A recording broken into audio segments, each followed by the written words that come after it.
Hello friends, I am Dr. Mamata N, Assistant Professor of Economics, Government First Grade College, Tiptur. Topic merit goods. Today we discuss about merit goods. The concept of merit good introduced in economics by Richard Musgraves 1957-1959. It's a commodity which is judged that an individual society should have on the basis of some concept of need rather than ability and willingness to pay. The term is perhaps less often used today than it was in the 1960s to 1980s, but the concept still lies behind many economic actions by governments which are not performed specifically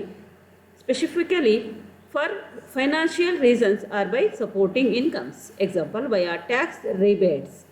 Examples include provision of food stamps to support nutrition, the delivery of health service to improve quality of life and reduce morbidity, subsidized housing and arguably education. Merit goods. ಈ merit goods ಅನ್ನುವಂಥದ್ದನ್ನು ಯಾರು ಯಾವಾಗ introduce ಮಾಡಿದ್ರು ಅಂತಂದರೆ, ಈ ಒಂದು ಪರಿಕಲ್ಪನೆಯನ್ನು ಮೊದಲಿಗೆ ರಿಚರ್ಡ್ ಮಸ್ಗ್ರೇವ್ ಅನ್ನುವಂಥದ್ದು 1957 ಮತ್ತು 59 ಮಧ್ಯದಲ್ಲಿ ಈ ಒಂದು ವಿಚಾರವನ್ನು ಅಂದರೆ ಮೆರಿಟ್ ಗೂಡ್ಸ್, ಹೆಚ್ಚುಗಾರಿಕೆ ಅಥವಾ ಮಹತ್ವದ ಸರಕುಗಳು ಅನ್ನುವಂಥದ್ದನ್ನು ಪರಿಚಯಿಸ್ತಾನೆ. Which is judged that an individual society should have the basis of some concept of need rather than ability and willingness to pay. ಇಲ್ಲಿ ಕೆಲವು ಸರಕುಗಳ ಬಳಕೆಯ ದೃಷ್ಟಿಯಿಂದ ಮತ್ತು ಕೆಲವು ಅನುಭೋಗಿಗಳ ಸವಲತ್ತುಗಳನ್ನು ಒದಗಿಸುವ ಉದ್ದೇಶದಿಂದ ಬಹಳ ಮಹತ್ವವನ್ನು ಪಡ್ಕೊಂಡಿರುವಂತಹ ಒಂದು ಸರಕುಗಳು ಅಥವಾ ಹಿರಿಮೆಯ ಹೆಚ್ಚುಗಾರಿಕೆಯ ಅನ್ನುವ ಸರಕುಗಳು ಅನ್ನುವಂಥದ್ದು ಮಸ್ಗ್ರೇವ್ರವರ ಅಭಿಪ್ರಾಯ. ಈ ಸರಕುಗಳನ್ನು ಅನುಭೋಗಿಗಳ ಒಲವುಗಳನ್ನು ಗಣನೆಗೆ ತೆಗೆದುಕೊಳ್ಳದೆ ಸಾಮಾಜಿಕ ಸರಕುಗಳ ರೀತಿಯಲ್ಲಿ ಸಾರ್ವಜನಿಕ ಆಯವ್ಯಯದ ಮೂಲಕ ಪೂರೈಕೆ ಮಾಡಬೇಕಾಗಿರುತ್ತದೆ. ಸಹಾಯಧನವನ್ನೊಳಗೊಂಡಂತಹ ಅಲ್ಪ ವೆಚ್ಚದ ವಸತಿ, ಸಾರ್ವಜನಿಕವಾಗಿ ಒದಗಿಸಲಾಗುವಂತಹ ಶಾಲಾ ಉಪಹಾರಗಳು, ಶಿಕ್ಷಣ, ಆರೋಗ್ಯ ಸೇವೆಗಳು ಮೊದಲಾದವು ಇದಕ್ಕೆ ಉದಾಹರಣೆಗಳಾಗಿವೆ. ಹೆಚ್ಚುಗಾರಿಕೆ ಸರಕುಗಳ ಲಕ್ಷಣಗಳು ಏನಪ್ಪ ಯಾವಿದಾವೆ ಅನ್ನುವಂಥದ್ದನ್ನು ನಾವು ಮುಂದೆ ನೋಡೋಣ. ಇಲ್ಲಿ mobility, subsidised housing and regular arguably education ಅನ್ನುವಂಥದ್ದು. ಇಲ್ಲಿ ವಾಟ್ ಈಸ್ ಡೆಫಿನೇಷನ್, ವ್ಯಾಖ್ಯಾನಗಳು ಏನಿಲ್ಲಿ ಮೆರಿಟ್ ಗೂಡ್ಸ್ ಅಂದರೆ ಅದಕ್ಕೆ ಸಂಬಂಧಪಟ್ಟಂತಹ ಒಂದು ವ್ಯಾಖ್ಯಾನವನ್ನು ನೋಡಿದಾಗ merit goods are also known as the superior goods, ಅಂದರೆ ಹೆಚ್ಚುಗಾರಿಕೆ ಅಥವಾ ಮಹತ್ವಪೂರ್ಣವಾದಂತಹ ಸರಕುಗಳು. Merit goods or services are those goods which are promoted by the government. ಈ ಒಂದು ಮಹತ್ವದ ಅಥವಾ ಹೆಚ್ಚುಗಾರಿಕೆ ಸರಕುಗಳನ್ನ ಸರ್ಕಾರ ಪ್ರೊವೈಡ್ ಮಾಡುತ್ತೆ, ಅಂದರೆ ಸರಕುಗಳನ್ನ ಪೂರೈಕೆ ಮಾಡುತ್ತೆ ಅಂತ. The government wants to increase the consumption of these goods and increase the welfare of the society. ಒಂದು ಸಮಾಜದ ಅಂದರೆ ಏಳಿಗೆಗೋಸ್ಕರ, ಅವರ ಯೋಗಕ್ಷೇಮಕ್ಕೋಸ್ಕರ ಈ ಒಂದು ಸರಕುಗಳನ್ನು ಹೆಚ್ಚು ಉತ್ಪಾದನೆಯನ್ನು ಮಾಡುತ್ತೆ. If these goods or services are costly then government give subsidy to promote consumption or sometimes provide free of cost of the poor. ಈ ಒಂದು ಹೆಚ್ಚುಗಾರಿಕೆ ಅಥವಾ ಮಹತ್ವಪೂರ್ಣವಾದಂತಹ ಸರಕುಗಳನ್ನು ಸರ್ಕಾರ ಒಂದು ಉಚಿತವಾಗಿ ಇವುಗಳನ್ನು ಕೊಡುತ್ತೆ. ಉದಾಹರಣೆಗೆ ಅಂದರೆ ಅವರ ಅನುಭವಕ್ಕೋಸ್ಕರ ಕೊಡುತ್ತೆ. ಕೆಲವು ಸರಿ ಅಂದರೆ ಈ ಒಂದು ಸಬ್ಸಿಡಿ ರೂಪದಲ್ಲಿ ಸಹಾಯಧನವನ್ನು ಕೊಡುತ್ತೆ. ಇನ್ನೂ ಕೆಲವು ಸರಿ ಫ್ರೀಯಾಗಿ, ಅಂದರೆ ಒಂದು ಏನು ಬಡತನದ ರೇಖೆಗಿಂತ ಕೆಳಗಿರುವಂತಹ ವ್ಯಕ್ತಿಗಳಿದ್ದಾರೋ ಇವರಿಗೆ ಫ್ರೀಯಾಗಿ ಸಹ ಇದನ್ನು ಕೊಡುವಂತಹ ಒಂದು ಕೆಲಸವನ್ನು ಮಾಡುತ್ತೆ ಅನ್ನುವಂಥದ್ದು. ಇದರ ಲಕ್ಷಣಗಳಿಗೆ ಬಂದಲ್ಲಿ ಮೊದಲನೇದು ಆಪೋಸಿಟ್ ಆಫ್ ಪ್ರೈವೇಟ್ ಗೂಡ್ಸ್, ಖಾಸಗಿ ಸರಕುಗಳಿಗೆ ವಿರುದ್ಧವಾದವುಗಳು. ಯಾವುದು ಈ ಒಂದು ಹೆಚ್ಚುಗಾರಿಕೆ ಸರಕುಗಳು ಅನ್ನುವಂಥದ್ದು ಏನಾಗಿದೆ ಅಂತಂದರೆ, ಏನು ಖಾಸಗಿ ಸರಕುಗಳು ಅಂತ ಹೇಳ್ತಿದ್ವೋ ನಾವು ಆ ಖಾಸಗಿ ಸರಕುಗಳಿಗಿಂತ ಭಿನ್ನವಾದದ್ದು.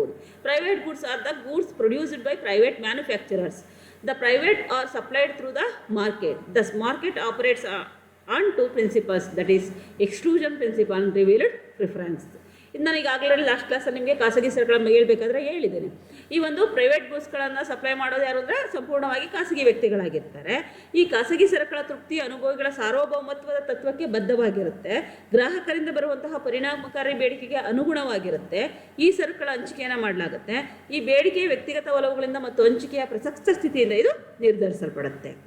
ಎರಡನೇದು ನೆಗ್ಲೆಕ್ಟ್ ಆಫ್ ಕನ್ಸ್ಯೂಮರ್ ಪ್ರಿಫರೆನ್ಸಸ್, ಅಂದರೆ ಅನುಭೋಗಿಗಳ ಒಲವುಗಳ ಬಗೆಗೆ ನಿರ್ಲಕ್ಷ್ಯ. ಅವ್ರಿಗೆ ಯಾವ ಒಂದು ಆಸಕ್ತಿ ಇದೆ, ಅವರ ಒಲವುಗಳು ಏನು ಅನ್ನೋದನ್ನು ನಾವಿಲ್ಲಿ ನೆಗ್ಲೆಕ್ಟ್ ಮಾಡ್ತೀವಿ ಅನ್ನೋಂಥದ್ದು.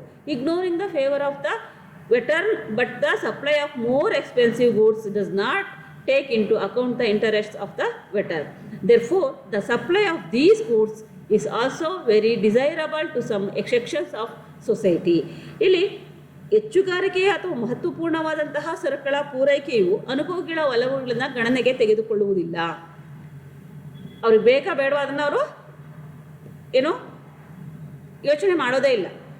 ಈ ಸರಕುಗಳ ಪೂರೈಕೆ ಸಮಾಜದ ಕೆಲವು ವರ್ಗಗಳ ಜನರಿಗೆ ತುಂಬ ಅಪೇಕ್ಷಣೀಯ, ಅಂದರೆ ತುಂಬ ಅವ್ರಿಗೆ ಅವಶ್ಯಕತೆ ಇರುತ್ತೆ, ಅವ್ರಿಗೆ ಅಪೇಕ್ಷಣೀಯವಾಗಿರುತ್ತೆ.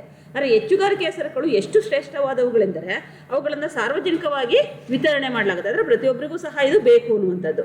ಕೆಲ ವರ್ಗಗಳ ಜನರ ಆದಾಯ ಕಡಿಮೆ ಇದ್ದರೂ ಸಹ ಈ ಸರಕುಗಳು ಆ ವರ್ಗಗಳಿಗೆ ದೊರಕಬೇಕೆಂಬುದು ಸರ್ಕಾರದ ಆಶಯ. ಅಂದರೆ ಸರ್ಕಾರದ ಪ್ರಮುಖ ಉದ್ದೇಶ ಏನು ಅಂದರೆ, ಜನರ ಹತ್ರ ಆದಾಯ ಇಲ್ಲ, ಬಡವರಾಗಿರ್ತಾರೆ, ಅವ್ರನ್ನ ಸರಕುಗಳನ್ನು ಅವುಗಳನ್ನ ಕೊಂಡ್ಕೊಳ್ಳಿಕ್ಕೆ ಅವ್ರಿಗೆ ಸಾಧ್ಯತೆ ಇಲ್ಲ, ಆದರೂ ಸಹ ಅಂಥವ್ರಿಗೂ ಈ ಸರಕುಗಳು ಸಿಗಬೇಕು ಅನ್ನುವಂಥದ್ದು ಸರ್ಕಾರದ ಉದ್ದೇಶ ಆಗಿರುತ್ತೆ. ಅಥವಾ ಆದಾಯದ ಹಂಚಿಕೆಯ ಕಾರಣದಿಂದ ಈ ಸರಕುಗಳು ಮತ್ತು ಸೇವೆಗಳು ಅನುಭೋಗವನ್ನು ಮಿತಗೊಳಿಸಲಿಕ್ಕೆ ಸಾಧ್ಯತೆ ಇಲ್ಲ ಎಂದು ಈ ಸರಕುಗಳು ಎಲ್ರಿಗೂ ಸಹ ಸಿಗುವಂತೆ ಸರ್ಕಾರ ನೋಡ್ಕೊಳ್ಳುತ್ತೆ ಅನ್ನುವಂಥದ್ದು. ಮೂರನೇದು ಓಪನ್ ಡಿಸ್ಟ್ರಿಬ್ಯೂಷನ್ ಆಫ್ ರಿಸೋರ್ಸಸ್, ಅಂದರೆ ಸಂಪನ್ಮೂಲಗಳ ಮುಕ್ತ ಹಂಚಿಕೆ. There are some arguments that the objective can be best achieved by transferring cash to people of that class, since the contents of the goods are included in the more advanced goods, but it is said that individual favoritism may bring a certain degree of freedom and confusion. It has been argued that there is no need to interface with the free allocation of resource in order to improve the quality of life of the people of the community classes, so that certain classes of goodwill cannot be enjoyed even in the case of cash transfers. ಏನಪ್ಪ ಈ ಸಂಪನ್ಮೂಲಗಳ ಮುಕ್ತ ಹಂಚಿಕೆ ಅಂದರೆ, ಈ ಹೆಚ್ಚುಗಾರಿಕೆಯ ಸರಕುಗಳು ಹಂಚಿಕೆಯ ವಿಷಯಗಳಲ್ಲಿ ಅಡಕವಾಗಿರುವಂಥದ್ದೇನಪ್ಪ ಅಂದರೆ, ನಗದು ಹಣವನ್ನೇ ಆ ವರ್ಗಗಳ ಜನರಿಗೆ ವರ್ಗಾವಣೆ ಮಾಡುವ ಮೂಲಕ ಉದ್ದೇಶವನ್ನು ಹೊಂದಿರುತ್ತೆ. ಅಂದರೆ ಜನರಿಗೆ ಕ್ಯಾಶನ್ನು ಕೊಡುವಂಥದ್ದು, ನಗದು ರೂಪದಲ್ಲೇ ಹಣವನ್ನು ಹಂಚಿಕೆ ಮಾಡುವಂಥದ್ದು, ವರ್ಗಾವಣೆ ಮಾಡುವಂಥದ್ದು. ಇದರ ಕೆಲವು ವಾದಗಳು, ಅಂದರೆ ಅತ್ಯುತ್ತಮವಾದಂತಹ ಒಂದು ವಾದ ಅನ್ನುವಂಥದ್ದನ್ನು ಇವರು ಹೇಳ್ತಾರೆ. ಆದರೆ ಹೀಗೆ ಮಾಡಿದ್ರೆ ವ್ಯಕ್ತಿಗತ ಒಲವುಗಳು ವಿಪರೀತ ಪ್ರಮಾಣದ ಸ್ವಾತಂತ್ರ್ಯವನ್ನು ಪಡೆದುಕೊಂಡು ಅವ್ರೇನು ಮಾಡ್ತಾರೆ, ಹೆಚ್ಚು ಸ್ವಾತಂತ್ರ್ಯವನ್ನು ಪಡ್ಕೊಳ್ತಾರೆ, ಗೊಂದಲಕ್ಕೆ ಎಳೆದಿಡಬಹುದು ಅಂತ ಹೇಳ್ತಾರೆ. ಹಾಗಾಗಿ ನಗದು ವರ್ಗಾವಣೆಗಳನ್ನು ಮಾಡಿದ್ರೂ ಸಹ ಇರಿಮೆಯ ಕೆಲವು ಸರಕುಗಳನ್ನು, ಅಂದರೆ ಒಂದು ಶ್ರೇಷ್ಠತೆಯ ಸರಕುಗಳನ್ನು ನಿರ್ದಿಷ್ಟ ವರ್ಗಗಳು ಅನುಭವಿಸಲಿಕ್ಕೆ ಸಾಧ್ಯತೆ ಇಲ್ಲ. ಆದ್ದರಿಂದ ಸಮುದಾಯದ ವಿಭಿನ್ನ ವರ್ಗಗಳ ಜನರ ಜೀವನದ ಗುಣಮಟ್ಟವನ್ನು ಉತ್ತಮಪಡಿಸುವ ಉದ್ದೇಶದಿಂದ ಸಂಪನ್ಮೂಲಗಳ ದಕ್ಷ ಅಥವಾ ಮುಕ್ತ ಹಂಚಿಕೆ ವಿಷಯದಲ್ಲಿ ಹಸ್ತಕ್ಷೇಪವನ್ನು ನಡೆಸುವ ಅಗತ್ಯವಿಲ್ಲವೆಂದು ಹೇಳಲಾಗುತ್ತೆ.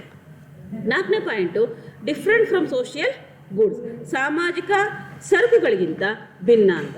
ಅಂದರೆ social goods are defined as public goods that could be delivered as private goods but are usually delivered by the government for various reasons, including social policy and funded via public funds like taxes, example defense, public fireworks, lighthouse, etc. ಈ ಸಾಮಾಜಿಕ ಸರಕುಗಳಿಂದ ಈ ಒಂದು ಅಂಶಗಳು, ಅಂದರೆ ಹೆಚ್ಚುಗಾರಿಕೆಯ ಸರಕುಗಳು ಭಿನ್ನ ಅಂತ ಹೇಳ್ತೀವಿ. ಯಾಕೆಂದರೆ ಆಯವ್ಯಯ ಪ್ರಾಧಿಕಾರ ಒದಗಿಸಲಾಗುವಂತಹ ಸಾಮಾಜಿಕ ಸರಕುಗಳು ಸಮಾಜದ ಯಾವುದೇ ಒಂದು ವರ್ಗಕ್ಕೆ ಸೀಮಿತ ಆಗಿರೋದಿಲ್ಲ. ಉದಾಹರಣೆ ಆದರೆ ಹೆಚ್ಚುಗಾರಿಕೆ ಸರಕುಗಳು ಸಮುದಾಯದ ನಿರ್ದಿಷ್ಟ ವರ್ಗಗಳ ಮೇಲೆ ಹೆಚ್ಚು ಪರಿಣಾಮವನ್ನು ಬೀರ್ತವೆ. ಅದರಲ್ಲೂ ಸಹ ಈ ಒಂದು ರಕ್ಷಣೆ ಅನ್ನುವಂಥದ್ದು ಇರ್ಬೋದು, ಅಥವಾ ಈ ಒಂದು ಪಬ್ಲಿಕ್ ಫೈರ್ ವರ್ಕ್ಸ್ ಅನ್ನುವಂಥದ್ದು ಇರ್ಬೋದು, ಲೈಟ್ ಹೌಸ್ಗಳಿರ್ಬೋದು, ಇವೆಲ್ಲವನ್ನ ಇದಕ್ಕಿನ ಉದಾಹರಣೆಯಾಗಿ ಕೊಡಬಹುದು ಅನ್ನುವಂಥದ್ದು. 5ನೇದು, preference of the ruling class. It has been argued that there is no need to interfere with the free allocation of resources in order to improve the quality of life of the people of the community classes, so that certain classes of goodwill cannot be enjoyed even in the case of cash transfers. The bulk of government expenditure is spent on supplying these goods. The bulk of government expenditure is spent on supplying these goods. ಇಲ್ಲಿ preference of ruling classes ಅಂದರೆ ಆಳುವ ವರ್ಗದ ಜನರ ಒಲವುಗಳು ಅಂತ. ಹೆಚ್ಚುಗಾರಿಕೆ ಸರಕುಗಳ ಪೂರೈಕೆಯು ಆಳುವ ವರ್ಗದ ಜನರ ಒಲವುಗಳನ್ನು ಪ್ರತಿಬಿಂಬಿಸುತ್ತದೆ ಮತ್ತು ಆ ಒಲವುಗಳ ವ್ಯಕ್ತಿಗತ ಅನುಭೋಗಿಯ ಮೇಲೆ ಏರಲ್ಪಟ್ಟವಾಗಿರ್ತವೆ. ಈ ಸರಕುಗಳನ್ನು ಪೂರೈಕೆ ಮಾಡಲು ಸರ್ಕಾರ ಬಹು ಪ್ರಮಾಣದ ವೆಚ್ಚವನ್ನು ಮಾಡಬೇಕಾಗತ್ತೆ. ಆಳುವ ವರ್ಗದ ಕೆಲವು ವರ್ಗಗಳ ಜನರ ಮೇಲೆ ವಿಶೇಷವಾದಂತಹ ಒಲವುಗಳನ್ನು ಸಹ ತೋರಿ ಅವರಿಗಾಗಿ ಸಂಬಂಧಪಟ್ಟಂತಹ ಸರಕುಗಳ ಪೂರೈಕೆಯನ್ನು ಹೆಚ್ಚಿಸಬಹುದು. ಸರಕುಗಳ ಪೂರೈಕೆ ಏರಿಕೆಯೊಂದಿಗೆ ಅನುಭೋಗಿಗಳು ಇವುಗಳನ್ನು ಜಾಸ್ತಿ ಪ್ರಮಾಣದಲ್ಲಿ ಉಪಯೋಗಿಸಲು ಅವಕಾಶ ಇರುತ್ತೆ. ಸರ್ಕಾರದಲ್ಲಿ ಸಂಪನ್ಮೂಲಗಳ ನೆರವಿನಿಂದ ವೆಚ್ಚವನ್ನು ಕೈಗೊಂಡು ಈ ಸರಕುಗಳನ್ನು ಉತ್ಪಾದಿಸಲಾಗುತ್ತೆ ಮತ್ತು ಅನುಭೋಗಕ್ಕೆ ಒದಗಿಸಲಾಗುತ್ತೆ ಅನ್ನುವಂಥದ್ದು. Next non merit goods. Non merit goods ಅಂದರೆ ಹೆಚ್ಚುಗಾರಿಕೆ ಅಲ್ಲದ ಅಥವಾ ಮಹತ್ವಪೂರ್ಣವಲ್ಲದಂತಹ ಸರಕುಗಳು. Government services which are seem to be harmful for the society. So such goods are called non merit goods. Governments wants to check the use of such goods and services for the welfare of the society. ಹೆಚ್ಚುಗಾರಿಕೆ ಇಲ್ಲದಂತಹ ಸರಕುಗಳು ಅಂದರೆ ಸಮಾಜದ ಎಲ್ಲ ವರ್ಗಗಳಿಗೆ ಲಭಿಸಬೇಕಾದಂತಹ ಸರಕುಗಳು ಅಂತ ನಾವು ಕರಿತೀವಿ. ಈ ಸರಕುಗಳು ಸಮಾಜದ ಯಾವುದೇ ಒಂದು ವರ್ಗಕ್ಕೆ ಸೀಮಿತ ಆಗಿರೋದಿಲ್ಲ. ಸಾಮಾಜಿಕ ಸರಕುಗಳು ಹೆಚ್ಚುಗಾರಿಕೆ ಅಲ್ಲದ ಸಾಕಷ್ಟು ಸರಕುಗಳಿಗೆ ಸ್ಪಷ್ಟ ಉದಾಹರಣೆಗಳಾಗಿರ್ತವೆ. Governments ban the goods or services which are seem to be harmful for the society. So such goods are called non merit goods. Government wants to check the use of such goods and services for the welfare of the society. ಖಾಸಗಿ ಸರಕುಗಳು ಹೆಚ್ಚುಗಾರಿಕೆ ಅಲ್ಲದಂತಹ ಸರಕುಗಳಿಗೆ ಇನ್ನೊಂದು ಉದಾಹರಣೆ ಆಗಿರುತ್ತೆ. ಈ ಸರಕುಗಳನ್ನು ಯಾರು ಬೇಕಾದರೂ ಖರೀದಿಸಬಹುದಾಗಿರುತ್ತೆ ಮತ್ತು ಸರಕಿಗೆ ತಗುಲುವ ಬೆಲೆಯನ್ನು ಪಾವತಿಸಿ ಖಾಸಗಿ ಸರಕುಗಳನ್ನು ಕೊಂಡುಕೊಳ್ಳಬಹುದು. ಗ್ರಾಹಕರಿಂದ ಬರುವಂತಹ ಪರಿಣಾಮಕಾರಿ ಬೇಡಿಕೆಗೆ ಅನುಗುಣವಾಗಿ ಈ ಸರಕುಗಳನ್ನು ವಿತರಣೆ ಮಾಡಲಾಗುತ್ತೆ ಅನ್ನುವಂಥದ್ದು. ನೆಕ್ಸ್ಟ್, ಎಕ್ಸ್ಟರ್ನಾಲಿಟೀಸ್, ಬಾಹ್ಯತೆಗಳು. ಏನು ಬಾಹ್ಯತೆಗಳು ಅಂದರೆ ಹೊರವೈ ಲಕ್ಷಣಗಳು ಅಥವಾ ಬಾಹ್ಯತೆಗಳು ಅಂತ ನಾವು ಇದನ್ನು ಕರಿತೀವಿ. ಎಕ್ಸ್ಟರ್ನಾಲಿಟಿ means a cost or benefit resulting from some activity, transaction that is imposed or bestowed on parties outside the activity or transaction. In other words, something which affects third party, that is external and internal economies. In plain way, say that externality means external costs or benefits. Thus, an externality exists when the action or decision of one person or group impose a cost or bestow a benefit on second or third party. Sometimes it is called as spillovers or neighborhood effects. ಇಲ್ಲಿ ಬಾಹ್ಯತೆಗಳು ಅಥವಾ ಹೊರವೈ ಲಕ್ಷಣಗಳು ಅಂತಂದರೆ ಇಲ್ಲಿ ಮಾರುಕಟ್ಟೆಯ ವ್ಯವಸ್ಥೆಗೆ ಹೊರತಾದಂತಹ ಅಥವಾ ಸರಿ ಹೊಂದದಿರುವಂತಹ ಸಂಗತಿಗಳು ಎಂದರ್ಥ. ಇಲ್ಲಿ ಹೊರವೈ ಲಕ್ಷಣಗಳನ್ನು ಅಥವಾ ಬಾಹ್ಯತೆಗಳನ್ನು ನಾವಿಲ್ಲಿ ಅದರ ಪರಿಣಾಮಗಳನ್ನು ನೋಡಿದಾಗ ಮಾರುಕಟ್ಟೆಯೇತರ ಪರಿಣಾಮಗಳು ಅಂತ ನಾವು ಇದನ್ನು ಕರಿತೀವಿ.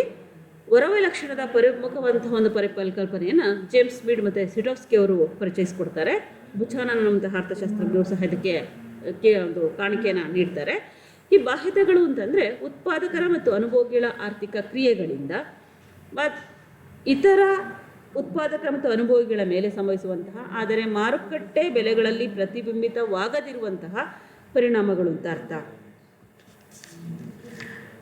ಈ ಒಂದು ಖಾಸಗಿ ಸರಕುಗಳನ್ನು ನಾವು ಎರಡು ಭಾಗ ಮಾಡ್ತೀವಿ. ಒಂದು ಕ್ಲಾಸಿಫಿಕೇಶನ್ ಆಫ್ ಎಕ್ಸ್ಟರ್ನಾಲಿಟೀಸ್ ಅಂತ ಇದೆ.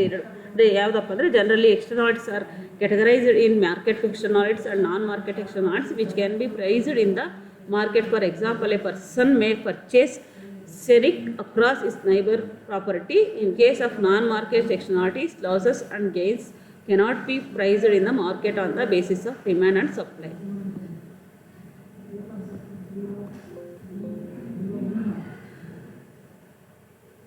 ಈ ಒಂದು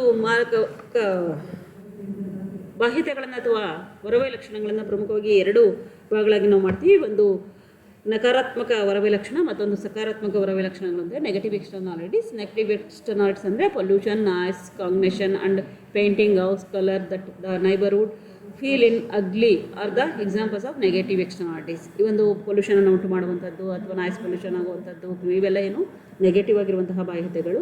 ಹಾಗೆ ಪಾಸಿಟಿವ್ ಎಕ್ಸ್ಟರ್ನಾಲಿಟೀಸ್ ಅಂದರೆ all externalities are not negative. If a farm located near a city gives residents in the area with nice views, fresh air and less cognizant environment is the example of positive externality. ಇದು ಏನು ಧನಾತ್ಮಕವಾದಂತಹ ಅಥವಾ ಸಕಾರಾತ್ಮಕವಾದಂತಹ ಒಂದು ಲಕ್ಷಣಗಳಾಗಿರುತ್ತೆ.